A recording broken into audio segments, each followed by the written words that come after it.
हरे Krishna everyone. आज हम श्रीमद् भागवतम के पहले स्कंध के तीसरे अध्याय के 32वें श्लोक को करेंगे। वहां से कथा शुरू करेंगे। हमने हरे कृष्ण माता। हरे कृष्णा। तो हमने 4-5 डेज का ब्रेक लिया था कथा से। थोड़ा सा रिवाइज करवा देते हैं कि इस अध्याय में क्या हो रहा है। इस अध्याय में सूत गोस्वामी कथा सुना रहे हैं नैमिषारण्य नामक स्थान पर 88,000 ऋषियों को। तो वहां पे वो भगवान के अवतारों का वर्णन करते हैं। तो हमने भगवान के 22 अवतारों का वर्णन इस अध्याय में सुना, पढ़ा। और 28वें श्लोक में हमने ये जाना कि जो भगवान कृष्ण है वो अवतार नहीं है, जैसे बाकी अवतार हैं उनके जैसे वो अवतार नहीं है। जैसे वाराह भगवान आए, कूर्म अवतार हुआ, मत्स्य अवतार हुआ, वामन देव का अवतार हुआ, ऐसे वो अवतार नहीं है, वो अवतारी है। मतलब सारे अवतार उन्हीं से आते हैं। लेकिन इतने अवतार उनसे आते हैं, इसके बावजूद उनका क्या कहेंगे, वो अव्यय है। मतलब वो नष्ट नहीं होते, वो खत्म नहीं होते, वो ऐसे ही बने रहते हैं। फिर हम लोगों ने जाना कि भगवान के अवतारों की कथा जो कोई सुबह शाम पढ़ता है वो सारे दुखों से मुक्त हो जाता है। फिर हम लोगों ने 30वें श्लोक में पढ़ा कि अब ये प्रश्न आ सकता है कि हमने 22 अवतारों के बारे में पढ़ा तो भगवान के विराट रूप का वर्णन तो कहीं पे आया नहीं। तो 30वें श्लोक में हमने पढ़ा कि जो विराट रूप है ये तो कोई नया नया भक्ति में आया, उसको समझाने के लिए है, ताकि वो भगवान की धारणा कर सके। वो बोलेगा मैंने भगवान देखे नहीं, मुझे दिखाओ मैं तभी मानूंगा। या भगवान मतलब बहुत बड़े होने चाहिए। ये मंदिर में जो आपके राधा गोपीनाथ खड़े हैं ये भगवान कैसे हो सकते हैं, तो बड़े छोटे से हैं। तो उनको बताने के लिए विराट रूप के बारे में बताया जाता है कि देखो भाई बादल क्या है, ये भगवान के बाल हैं। ये यमराज क्या है, उनकी जाड़ें हैं। ये जो नदियां हैं भगवान की नसें हैं। तो ऐसे उसको समझाने के लिए बताया जाता है। लेकिन बाकी सारे जो अवतार हैं वो चिन्मय अवतार हैं। मतलब सच्चिदानंद से परिपूर्ण है। लेकिन विराट अवतार जो भगवान का है ये भौतिक है, तो इसलिए उसको अवतारों की कैटेगरी में नहीं रखा गया।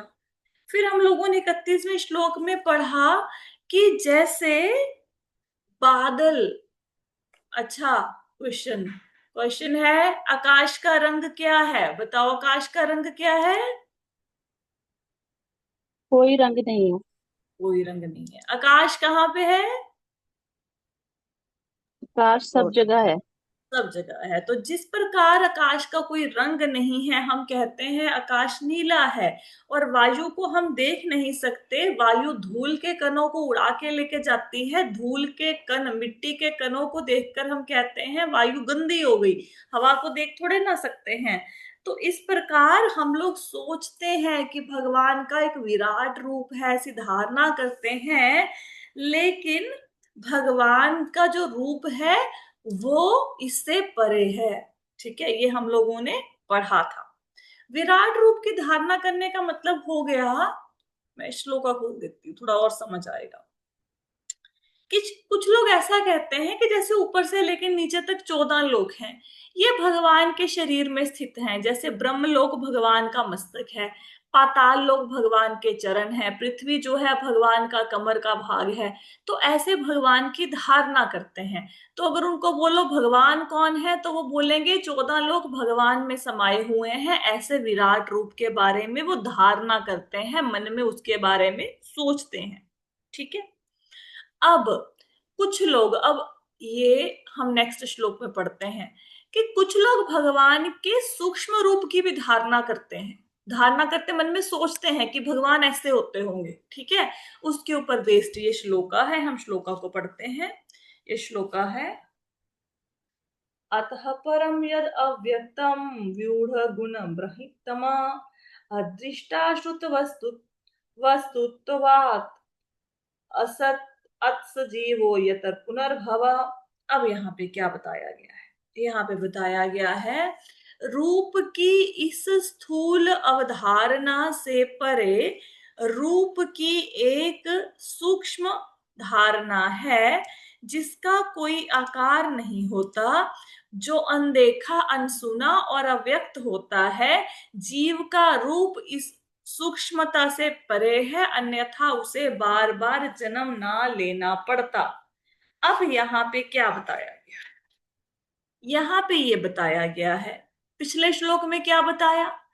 पिछले श्लोक में ये बताया कि भाई कुछ लोग भगवान के बारे में ये सोचते हैं कि जो 14 लोग हैं ये भगवान के बॉडी पार्ट्स हैं, ये 14 लोग भगवान के शरीर में स्थित हैं, ऐसे भगवान दिखते होंगे। कुछ लोग भगवान के सूक्ष्म शरीर की अवधारणा करते हैं कि भगवान कैसे हैं, सूक्ष्म है। सूक्ष्म का मतलब क्या है? जैसे आपका एक शरीर है, स्थूल शरीर। स्थूल शरीर समझते हैं?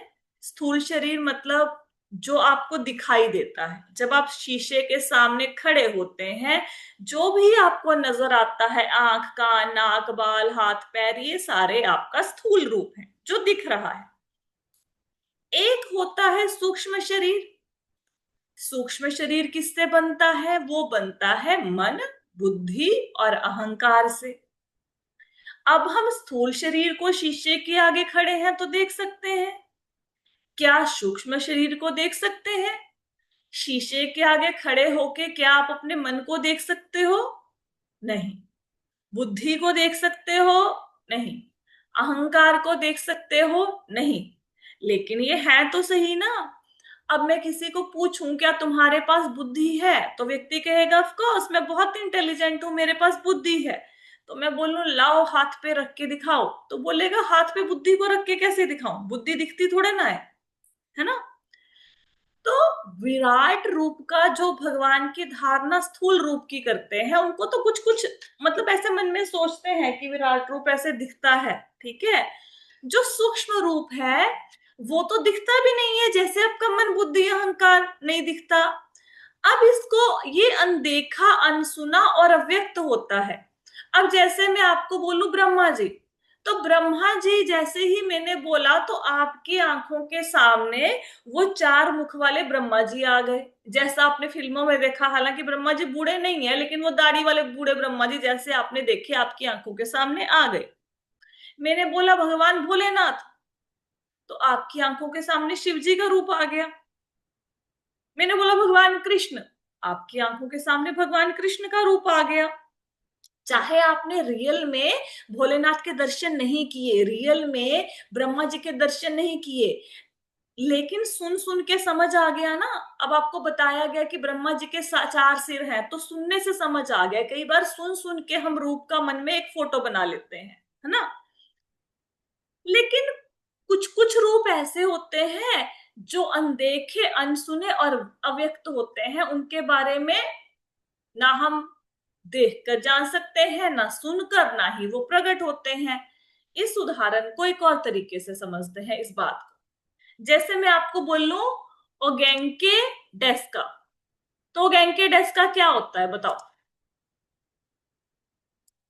कोई बताओ ओगेंके डेस्का क्या होता है? कुछ पता चला क्या होता है? नहीं ना। नहीं माता जी। कोई फोटो बनी, वो कुछ समझ आया, कुछ समझ नहीं आ रहा, है ना। ओगेंके डेस्का क्या है, समझ ही नहीं आ रहा। क्यों? क्योंकि शब्द पहली बार सुना है। अब मन में कोई फोटो ही नहीं बन रही, किस टाइप का है, कोई पशु का नाम है, पक्षी का नाम है, इंसान का नाम है, कुछ नहीं समझ आ रहा। अब क्या करें, है ना। तो ओगेंके डेस्का का मतलब होता है, ये जापानीज वर्ड है, इसका मतलब होता है हाउ आर यू। जब मैंने बोला हाउ आर यू, आप कैसे हैं, अब समझ आ गया, ठीक है। तो जिस शब्द को, जिस चीज को कभी देखा ही नहीं, सुना ही नहीं, जो प्रकट ही नहीं है, उसको कैसे समझोगे? उसको तो समझना मुश्किल है ना। तो कुछ लोग भगवान के बारे में ऐसे सोचते हैं कि भाई स्थूल रूप की धारणा नहीं करते, वो ये नहीं मानते कि भगवान के शरीर में 14 लोग हैं। वो कहते भगवान इतने सूक्ष्म है, उनको देखा ही नहीं जा सकता भाई, उनको सुन के भी नहीं समझा जा सकता। वो आंखों से ना दिखाई देते हैं ना कानों से सुनाई देते हैं, तो भगवान क्या है? भगवान बहुत सूक्ष्म है। वो सृष्टि के कण कण में है लेकिन दिखते नहीं है।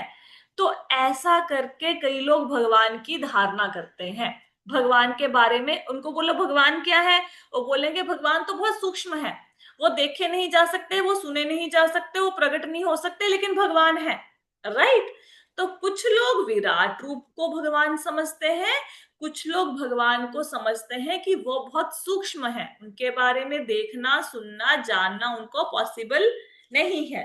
जैसे जो जीव है, हम लोग हैं, हमारा भी तो एक सूक्ष्म रूप है ना, ठीक है, जो मन बुद्धि अहंकार से बना हुआ है, लेकिन हम उसको देख नहीं सकते, लेकिन वो है, उसी के कारण तो हम बार बार जन्म लेते हैं। जो हमारे सूक्ष्म शरीर में मन में विचार आए, उसके अकॉर्डिंग बुद्धि ने काम किया, इंद्रियों ने काम किया, उसके कारण ही तो बार बार जन्म ले रहे हैं, लेकिन वो दिख नहीं रहा। ठीक है। तो कुछ लोग भगवान के विराट रूप की कल्पना करके उनको भगवान समझते हैं, कुछ लोग कहते हैं भगवान बहुत सूक्ष्म है, वो देखकर सुनकर नहीं समझे जा सकते। जिस प्रकार जीव का एक सूक्ष्म रूप है, उसको देखा सुना नहीं जा सकता, उसके कारण जीव बार बार जन्म लेता है, लेकिन वो दिखता नहीं है, वो सूक्ष्म रूप जो मन बुद्धि अहंकार का बना है। ठीक है। अब इस तात्पर्य को दोबारा से पढ़ते हैं, फिर देखते हैं कि हमें समझ आया कि नहीं। रूप की इस स्थूल अवधारणा से परे, कहने का मतलब क्या है? कि भगवान के बारे में जो लोग सोचते हैं कि भगवान कैसे हैं, उनका एक विराट रूप है, उससे हटकर एक सूक्ष्म धारणा है। मतलब कुछ लोग क्या समझते हैं कि भगवान बहुत छोटे से हैं, बहुत दिखते नहीं सुनते नहीं, जिसका कोई आकार नहीं, वो भगवान कैसे हैं जो छोटे से हैं? कहते लोग ऐसा सोचते हैं कि उनको उनका कोई आकार नहीं है। जो अनदेखे हैं उनको देखा नहीं जा सकता क्योंकि वो तो बहुत छोटे से हैं। उनको सुना नहीं जा सकता, अनसुना तथा अव्यक्त होता है। तो कुछ लोग सोचते हैं भगवान का स्थूल रूप है विराट रूप, कुछ लोग सोचते हैं भगवान का सूक्ष्म रूप है। जिस प्रकार जीवों का रूप इस सूक्ष्मता से परे है, जैसे हम लोगों का सूक्ष्म शरीर है, अन्यथा उसे बार बार जन्म ना लेना पड़ता। अगर जीव का सूक्ष्म शरीर ना होता तो आत्मा को एक शरीर से दूसरे शरीर में कौन लेके जाता? तो जीव का सूक्ष्म शरीर है ना। लेकिन लोग सोचते हैं हमें दिखता नहीं, तो सूक्ष्म शरीर तो होता नहीं, हमें तो ये वाली बॉडी दिखती है, तो यही सब कुछ है। ठीक है। कुछ समझ आया? बोलो भाई। जी मतलब कुछ कुछ समझ आया माता जी। अच्छा देखो, किसी को बोलोगे भगवान क्या है, वो पता है क्या बोलेगा? भगवान ना सृष्टि के कण कण में है, ये पहाड़ है ये भगवान है, ये नदी भी भगवान है, ठीक है, ये झरना है ये भी भगवान है। वो क्या हो गया? स्थूल अवधारणा। ठीक है। मतलब दिख रहे हैं भगवान, वो पहाड़ के रूप में उसको देख रहे हैं, पेड़ पौधों के रूप में दिख रहे हैं। दूसरा, कुछ लोग क्या कहते हैं, भगवान बहुत सूक्ष्म है, दूसरे बंदे को बोलोगे तुम दिखाओ भगवान क्या है, वो पता क्या बोलेंगे? अरे भगवान तो सृष्टि के कण कण में है। तो आप बोलोगे फिर कण कण में दिखते क्यों नहीं? वो बोलेंगे भगवान बहुत छोटे हैं ना, बड़े सूक्ष्म हैं, दिखते नहीं, आंखों से देखकर उनको जाना नहीं जा सकता। ठीक है। तो ऐसे भगवान के बारे में कुछ लोग सोचते हैं। ठीक है, लोगों की अपनी अपनी धारणाएं हैं। जैसे कुछ लोग कहते हैं भगवान ज्योति है। ठीक है। क्लियर हुआ? बाकी तो जी माता जी। अब पढ़ोगे तो ना। हो गया। अब हो गया। ठीक है। तो आ, इसको ना, ये जो जीव का रूप इस सूक्ष्मता से परे है, उससे बार बार जन्म ना लेना पड़ता, इसको ना एक उदाहरण से और समझाया गया है। कैसे समझाया गया है? कि देखो, आपको स्थूल, अगर आप किसी को बोलोगे ना, कोई बंदा भगवत गीता भागवतम की क्लास नहीं लगाता, उसको बोलोगे ना तुम्हारे दो शरीर हैं, एक शरीर तुम्हारा दिख रहा है, इसके अंदर एक और शरीर है जो मन बुद्धि अहंकार का बना है, वो बोलेगा तुम पागल हो, मैं तो नहीं मानता इस बात को, मुझे दिखाओ। ठीक है। अब वो दिखता नहीं है। जैसे जब आप सो जाते हैं, प्रभुपाद जी लिखते हैं कि जब आप लोग सो जाते हैं, अब सो जाते हो तो भैया स्थूल शरीर तो काम कर नहीं रहा, उस समय आपकी आंख कान नाक हाथ पैर सोते हुए काम कर रहे हैं, कोई भी काम नहीं कर रहा। लेकिन आप सपने देखते हो ना, तो सपने में अगर कोई, किसी ने आपका सिर काट दिया, सपने में, तो कैसे डर के उठते हो ना कि हाय हाय मेरा सिर कट गया, तो फिर हाथ लगा के देखते हो सिर, तो वैसा ही है। कई बार बुरा सपना देखते हो तो चौंक के उठते हो ना, फिर डर जाते हो, अरे इतना बुरा सपना देख लिया, पसीने से तरबतर होके उठते हो। तो जब इंद्रियां काम नहीं कर रही तो उस समय सोच कौन रहा है, कौन काम कर रहा है? इसका मतलब कोई ना कोई शरीर तो है ना जो काम कर रहा है, क्योंकि हम तो सोया बंदा तो आधा मरे के समान हो जाता है। तो सूक्ष्म शरीर है लेकिन दिखता नहीं है, इसी के कारण जीव बार बार जन्म लेता है, क्योंकि बंदा तो मर गया, मर गया, उसकी बॉडी को जला दिया। अब आत्मा को एक बॉडी से दूसरी बॉडी में कौन लेके जाएगा? ये सूक्ष्म शरीर लेके जाएगा। ये मन बुद्धि अहंकार आत्मा को उठाएंगे, उसको दूसरी बॉडी में ट्रांसफर कर देंगे। तो ये है लेकिन दिखता नहीं, लेकिन लोग समझते नहीं है। तो जैसे हम सूक्ष्म शरीर को देख नहीं पाते, तो कुछ लोग ऐसे समझते हैं भगवान बहुत सूक्ष्म है, वो दिखते नहीं लेकिन है। अब कुछ पल्ले पड़ा?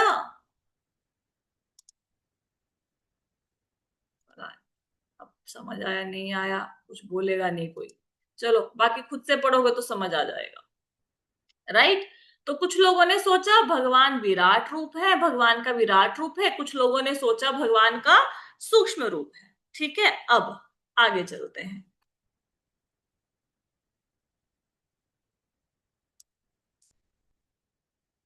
यत्र इमे सद असद रूपे प्रतिषिद्धे समसंविदा अविद्या आत्मनि कृते इति तद ब्रह्म दर्शनम।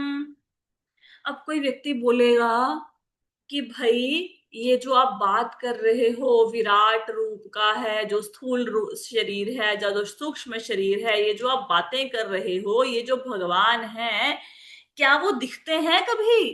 क्या उनका कभी दर्शन हो सकता है? तो यहाँ पे लिखा है जब कभी मनुष्य आत्म साक्षात्कार द्वारा यह अनुभव करता है कि स्थूल तथा सूक्ष्म दोनों शरीरों का शुद्ध आत्मा से कोई सरोकार नहीं है, उस समय वह अपना साथ ही साथ भगवान का दर्शन करता है। अब यहाँ पे क्या बताया गया है कि भगवान के भाई दर्शन कब होंगे? कहते जब जीव ये मानना बंद कर देगा कि मैं ये शरीर हूं, मैं ये स्थूल शरीर हूं, जब ये मानना व्यक्ति बंद कर देगा और अपने आप को सूक्ष्म शरीर से भी परे कर लेगा कि मैं मन बुद्धि अहंकार भी नहीं हूं, मैं तो आत्मा हूं, आत्मा के ऊपर एक कवर चढ़ा दिया सूक्ष्म शरीर का, एक कवर चढ़ा दिया स्थूल शरीर का, लेकिन मैं तो वो आत्मा हूं। जैसे सपोज किसी के पास कोई हीरा है, अब हीरे को डब्बे में बंद कर दिया, ठीक है? अब क्या हीरा, वो जो डब्बे का ढक्कन है वो हीरा है ना? जो डब्बे का तल है, तलवा है उसका, वो हीरा है? नहीं, हीरा तो उसके अंदर पड़ा है। तो आत्मा के ऊपर माया ने, अविद्या ने, अज्ञान ने क्या किया? आत्मा के ऊपर एक शरीर चढ़ा दिया। कौन सा शरीर चढ़ा दिया? एक सूक्ष्म शरीर चढ़ा दिया, उसके ऊपर एक और शरीर चढ़ा दिया। कौन सा? स्थूल शरीर। एक्चुअल में ना तो हम ये जो दिख रहा है शीशे के सामने ये स्थूल शरीर, ना तो हम ये हैं, ना जो मन बुद्धि अहंकार से हमारा सूक्ष्म शरीर बना है, ना हम वो हैं, हम तो आत्मा हैं। तो जब व्यक्ति अपने आप को इस शरीर से, स्थूल शरीर से और सूक्ष्म शरीर से अलग कर लेता है और सोचता है कि मैं तो आत्मा हूं, तो उस समय उसको एक तो आत्म साक्षात्कार होता है, मतलब उसको अपना ज्ञान होता है कि मैं कौन हूं, आत्मा, वो आत्म दर्शन करता है, और साथ ही साथ उसको भगवान के भी दर्शन होते हैं। लेकिन व्यक्ति क्या करता है, वो पूरा जीवन अपने आप को शरीर समझ के शरीर की खाना पूर्ति में लगा रहता है, मन बुद्धि अहंकार के अनुसार कार्य करता रहता है, तो उसको आत्मा और परमात्मा के दर्शन नहीं हो पाते। जैसे अगर हमें कोई गाली दे तो हमें गुस्सा आता है ना, ठीक है? तो इसका मतलब है जब हमें पता है कि हम शरीर नहीं, हम आत्मा है, तो हमें तो गुस्सा आना ही नहीं चाहिए। व्यक्ति ने तो शरीर को गाली दी है, आत्मा को गाली क्या देगा व्यक्ति? ठीक है? तो लेकिन हमें गुस्सा आ जाता है कि भाई हमें गाली दे दी, गाली दी मतलब किसको? मुझे, मुझे मतलब इस शरीर को गाली दे दी। अब आत्मा को तो गाली लगती नहीं है, अगर हम ये सोच ले तो हमें गुस्सा नहीं आएगा, लेकिन हमें गुस्सा आ जाता है क्योंकि हम अपने आप को शरीर मानकर बैठे हैं। तो जब व्यक्ति ये समझेगा कि मैं स्थूल शरीर नहीं हूं पंच तत्व का बना हुआ, मैं सूक्ष्म शरीर भी नहीं हूं, मैं तो आत्मा हूं, तो जब ये व्यक्ति समझेगा और एक्चुअल में इसके अकॉर्डिंग लाइफ को जिएगा भी। अब आप बोलोगे हमें भी पता है हम आत्मा है, हमें भी पता है हम शरीर नहीं है, तो पता होने से क्या होता है? अगर हमें पता हो कि हम आत्मा है तो हम हेयर कलर थोड़ा ना करवाएंगे, बाल थोड़ा ना रंगवाएंगे बैठ के, फिर तो हम शरीर है ही नहीं। तो शरीर अगर बाल सफेद हो रहे हैं तो होने दो, क्या फर्क पड़ता है? ठीक है। लेकिन हम शरीर से बंधे हुए हैं, हमें फर्क पड़ता है। हम सुंदर दिखने चाहिए, हम अच्छे लगने चाहिए, हमारे शरीर पे अच्छे कपड़े होने चाहिए, तो हम अपनी पहचान शरीर से करके बैठे हैं। तो इसीलिए हमें आत्मा परमात्मा के दर्शन नहीं होते। लेकिन इसका अर्थ ये नहीं है कि मिट्टी मल लो कि भैया कोई बात नहीं, हम तो आत्मा है तो शरीर को स्वच्छ रखने की क्या जरूरत है। स्वच्छ रखना है, लेकिन शरीर के ऊपर बहुत ज्यादा आसक्त नहीं होना। अब इस शरीर को लपेटने के लिए सुंदर सुंदर कपड़े ले लेके अलमारियां भर लो, इस शरीर को सारा दिन अच्छा खिलाते रहो, या पूरा दिन योगा करने में ही बिता दो, अपनी सेहत का ही ध्यान रखते रहो, ठीक है, वो गलत बात है। शरीर को उतना ही दो जितना उसके लिए जरूरी है। मिनिमम जितना जरूरी है उतना शरीर को दो। मिनिमम, अब ऐसा तो नहीं है कि हम पत्ते पहन के मंदिर चले जाएंगे, भाई शरीर को ढकने के लिए कपड़ा तो चाहिए ना, ऐसे थोड़ा ना भाग जाएंगे। तो कपड़ा शरीर की जरूरत है, अलमारी भरना शरीर की जरूरत नहीं है। खाना शरीर की जरूरत है, हर आधे घंटे के बाद फ्रिज खोल के उसमें से कुछ मुंह में डालना ये शरीर की जरूरत नहीं है। हम्म तो घर होना, छत होना जरूरत है शरीर की, लेकिन 10 घर खड़े करना कि मेरी आने वाली पीढ़ियां सुकून से रहें, वो शरीर की जरूरत नहीं है।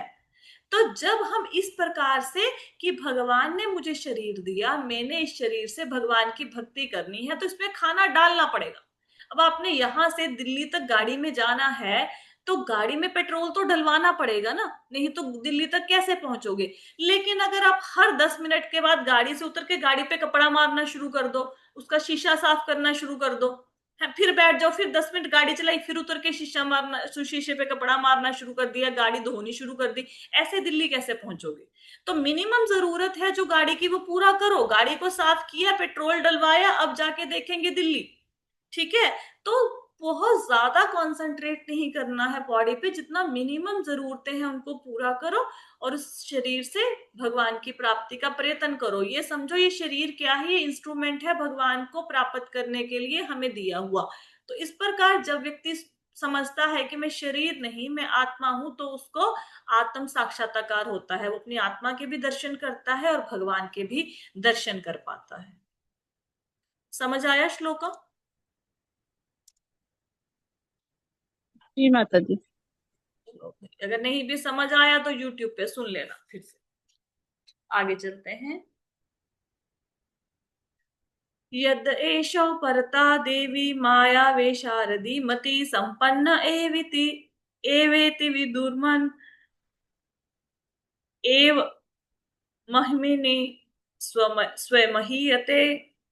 अब मैंने इन श्लोकों की ना प्रैक्टिस नहीं की हुई है तो मेरे को अच्छे से गाने नहीं आते, लेकिन हाँ जो भावार्थ है वो मैं आपको समझा दूंगी। अब इसमें क्या कहते हैं, अब व्यक्ति बोलेगा कि समझ आ गया भगवान के दर्शन हो जाएंगे। जब हम अपने आप को शरीर नहीं मानेंगे तो हमें भगवान के दर्शन हो जाएंगे।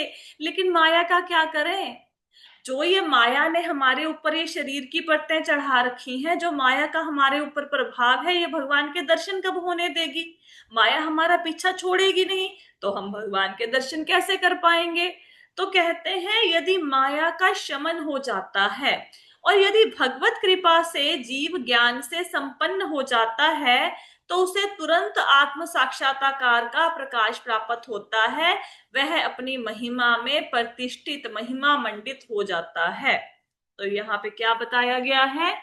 यहाँ पे बताया गया, जस्ट 1 मिनट।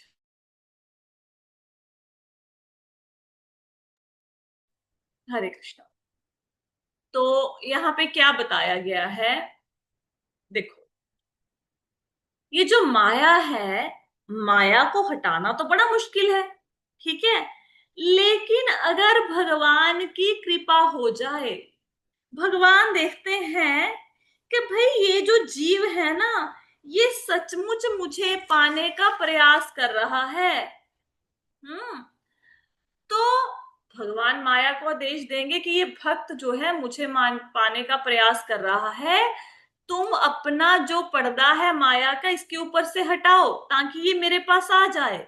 आइडली माया से पीछा छुड़वाना बहुत ज्यादा मुश्किल है, लेकिन अगर भगवान की कृपा हो जाए, भगवान की कृपा कब होगी? जब आप भक्ति करोगे, जब आप भगवान की प्राप्ति के लिए सिंसियर एफर्ट्स करोगे। तो जब भगवान आपके एफर्ट्स को देखेंगे तो वो माया को आदेश देंगे कि इस बद्ध जीव को तुम अपने चंगुल से हटा दो। ठीक है। माया का शमन होने का मतलब ये है कि जब माया हट जाती है, माया के अंधकार से आप निकल जाते हो, माया के चंगुल से निकल जाते हो और भगवान की कृपा प्राप्त हो जाती है, तब सेल्फ रियलाइजेशन होगा, तब भगवान की और अपने दर्शन आप कर सकोगे। तब जो हमने पिछले श्लोक में पढ़ा ना कि जीव आत्मा और परमात्मा के दर्शन कर सकता है, तब आप भगवान के और अपने दर्शन कर पाओगे, तब आत्म साक्षात्कार हो जाएगा। समझ आया? ठीक है। तो क्या बताया गया इस श्लोक में कि अगर कोई व्यक्ति पूछे कि समझ आ गया मैं शरीर नहीं हूं, मैं आत्मा हूं, लेकिन माया मेरा पीछा छोड़ नहीं रही, माया मुझे भगवान से मिलने नहीं देती, तो यहाँ पे श्लोक में बताया गया है कि अगर भगवान की भक्ति करेंगे तो भगवान आपकी मति को, आपकी बुद्धि को विशारदी कर देंगे, मतलब ज्ञान से भर देंगे कृपा के द्वारा। फिर माया आपका पीछा छोड़ देगी, फिर आप को सेल्फ रियलाइजेशन हो जाएगा, आत्म साक्षात्कार हो जाएगा और अपने और भगवान के आप दर्शन कर पाओगे। ठीक है। यदि माया का शमन हो जाता है, मतलब माया जीव के ऊपर से अपना प्रभाव खत्म कर देती है, और यदि भगवत गीत कृपा से जीव ज्ञान से संपन्न हो जाता है, और अगर भगवान की कृपा हो गई और जीव को ज्ञान मिल गया, तो उसे तुरंत आत्म साक्षात्कार का प्रकाश प्राप्त होता है और वह अपनी महिमा में प्रतिष्ठित, महिमा मंडित हो जाता है। कहने का मतलब है, अभी हमें बाहर की चीजें मजा देती है, अब हमें रसगुल्ला मजा देता है, हमें कोई गाना मजा देता है, हमें कोई नया कपड़ा खरीद लिया उसमें हमें आनंद आता है, घर के बर्तन भांडे खरीद लिए उसमें हमें आनंद आता है, तो फिर व्यक्ति अपने आप में आनंद लेना शुरू कर देता है, उसको संसार की चीजों में आनंद नहीं आता, वो अपने आप में महिमा मंडित होकर उसको इंटरनल अंदरूनी खुशी मिलती है। उस व्यक्ति के पास कुछ ना हो, अकेला बैठा हो, कोई रिश्तेदार सगे संबंधी कोई पास में ना हो, उसके पास खाने पीने पहनने के लिए भी ना हो, फिर वो अंदर से आनंद का अनुभव करता है। जैसे साधु संतों को आपने देखा होगा, उनके पास कुछ होता नहीं लेकिन फिर भी आप उनको आनंदित देखते हो ना, क्यों? क्योंकि उनको अंदर से आनंद मिल रहा है, फिर वो अपनी महिमा में महिमा मंडित हो जाता है। ठीक है। क्लियर हुआ श्लोक? अच्छा, भगवान किस अनुपात में आपके ऊपर से माया हटाएंगे? ठीक है। कितना अपनी कृपा करेंगे? जिस अनुपात में आप तपस्या करेंगे। जैसे अगर कोई बच्चा पूछेगा कि भाई मेरे नंबर कितने आ जाएंगे पेपर में, तो भाई जितनी पढ़ाई करोगे उतने नंबर आ जाएंगे। दिन में 2 घंटे पढ़ोगे तो आपके इतने नंबर आ जाएंगे, 60% नंबर आ जाएंगे। दिन में 8 घंटे पढ़ोगे तो हो सकता है 100% नंबर भी आ जाए। तो किस अनुपात में भगवान कृपा करते हैं? जिस अनुपात में आप तपस्या करोगे, जिस अनुपात में भगवान की भक्ति करोगे। तो जैसे जैसे भगवान की भक्ति करते जाओगे वैसे वैसे भगवान कृपा करते जाएंगे। आइडली जो माया होती है वो जीवों को फंसाने के लिए होती है ये दुनिया में। ठीक है, कि कोई व्यक्ति ये दुनिया से निकल के भगवान की प्राप्ति ना कर ले। दुर्गा देवी के हाथ में क्या होता है? त्रिशूल होता है। त्रिशूल के कितने वो होते हैं, वो क्या बोलोगे उसको, थ्री थ्री होते हैं ना, उसके सिरे होते हैं ना, 3 सिरे त्रिशूल के। ठीक है। तो 3 त्रिशूल, 3 त्रिशूल के 3 सिरों का मतलब है आध्यात्मिक क्लेश, आदि दैविक क्लेश, आदि भौतिक क्लेश। शरीर और मन के दुख, दूसरे लोग जो हमें दुख देते हैं, और जो दुख देवताओं के कारण मिलते हैं दैवी कृपा से, भूचाल, भूकंप, बाढ़ इत्यादि। तो दुर्गा देवी त्रिशूल से इन तीनों तापों के द्वारा हमें मार रही है। लेकिन अगर भगवान की कृपा हो गई, अगर आपने भक्ति करी, भगवान की कृपा हो गई, तो दुर्गा देवी अपना त्रिशूल चलाना बंद कर देगी, फिर वो आपकी हेल्प करेगी भगवान को मिलाने के लिए। जिस प्रकार बिजली एक ही होती है, लेकिन उस बिजली को अगर हीटर अगर आप उस बिजली से हीटर चलाओ तो गर्म हवा आती है, उसी बिजली से अगर आप एसी चलाओ तो ठंडी हवा आती है। ठीक है, बिजली तो एक ही है। तो अगर आप भगवान की भक्ति करोगे तो जो माया आपको संसार में उलझा के रखी हुई थी, वही माया भगवान से मिलाने में आपकी सहायता करेगी, और आपकी मति क्या हो जाएगी? विशारदी। ठीक है, श्लोका क्लियर हो गया? जी माता जी। ठीक है, आगे चलें। 4 मिनट पड़े हैं, हो जाएगा एक श्लोक। नेक्स्ट है, एवं जन्मानि कर्माणि ह्यकर्तुर्जनस्य च वर्णयन्ति स्म कवयो वेद गुह्यानि हृत्पते। यहाँ पे कहते हैं, इस प्रकार विद्वान पुरुष उस अजन्मा तथा अकर्ता के जन्मों तथा कर्मों का वर्णन करते हैं जो वैदिक साहित्य के लिए भी गे नहीं, वो हृदेश हैं। यहाँ पे क्या बताया गया है? यहाँ पे बताया गया है कि भगवान कभी जन्म नहीं लेते, और ना ही भगवान को कोई कर्म करने की जरूरत है। फिर आप बोलोगे माता जी जन्म लेते तो हैं, आए नहीं थे कृष्ण के रूप में, राम के रूप में, वाराह देव के रूप में आए थे, जन्म लेते तो हैं। तो भगवान जन्म लेते हैं, लेकिन हम लोगों जैसा कर्म बंधन में फंस के जन्म नहीं लेते। ठीक है, भगवान जन्म लेते हैं किसी ना किसी पर्टिकुलर कार्य को करने के लिए, किसी लीला को दिखाने के लिए। ठीक है, और भगवान को कोई काम करने की जरूरत नहीं है, भगवान तो लीला करने के लिए अवतार लेते हैं। हम काम करते हैं क्योंकि हमें पैसा चाहिए, हम बीइंग अ गृहस्थी हम काम करते हैं क्योंकि हमें खाना बनाना है, खाना नहीं बनाएंगे बच्चे भूख से मर जाएंगे भाई। तो हमारा कोई ना कोई स्वार्थ है, इसलिए हम काम करते हैं। भगवान को कुछ नहीं चाहिए, भगवान का कोई स्वार्थ नहीं, उनको ऊपर गोलोक वृंदावन में कुछ नहीं करना होता। फिर भी भगवान जन्म लेते हैं हम लोगों के उद्धार के लिए, और कर्म करते हैं। भगवान को जरूरत नहीं है अर्जुन का रथ हाँकने की, भगवान को जरूरत नहीं है महाभारत का युद्ध करवाने की, उनको कोई जरूरत नहीं किसी काम को करने की।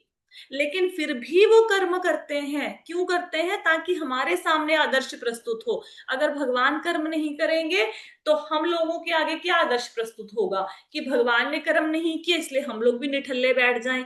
तो भगवान खुद कर्म करके हमें प्रेरणा देते हैं कि मुझे कुछ नहीं करना, मुझे कुछ नहीं चाहिए, देखो फिर भी मैं आके तुम्हारे सामने कर्म कर रहा हूं। भगवान को जन्म लेने की जरूरत नहीं है, लेकिन अगर भगवान जन्म नहीं लेंगे तो हम लोग भागवतम में पढ़ेंगे क्या? अब 22 अवतारों को पढ़ा क्योंकि भगवान ने अवतार लिया था, तभी अवतारों को पढ़ा ना। अगर भगवान जन्म ही ना ले तो भागवतम में किसकी महिमा का गुणगान करेंगे? ठीक है, तो भगवान जन्म लेते हैं हम जैसे लोगों को बताने के लिए कि देखो गोलोक वृंदावन कितना अच्छा है, मैं वहां पे रहता हूँ, मैं तुम्हें यहाँ पे आके दिखाता हूँ जीवन कैसा है। भगवान कृष्ण ने बताया जीवन कितना सुखमय है, कितना आनंद पूर्वक हम जीवन को जी सकते हैं अगर हम भगवान कृष्ण की भक्ति करें।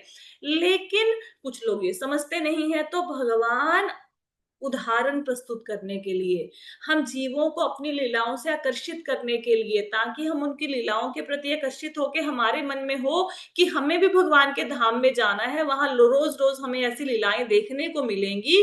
तो वो भगवान जो अजन्मा है, जो अकर्ता है, उनके जन्म और कर्मों का वर्णन कौन करते हैं? मूर्ख लोग नहीं कर सकते। मूर्ख लोगों को तो पता ही नहीं भगवान क्या है। कवि लोग जो विद्वान हैं, वो लोग उनके जन्म और कर्मों का वर्णन करते हैं।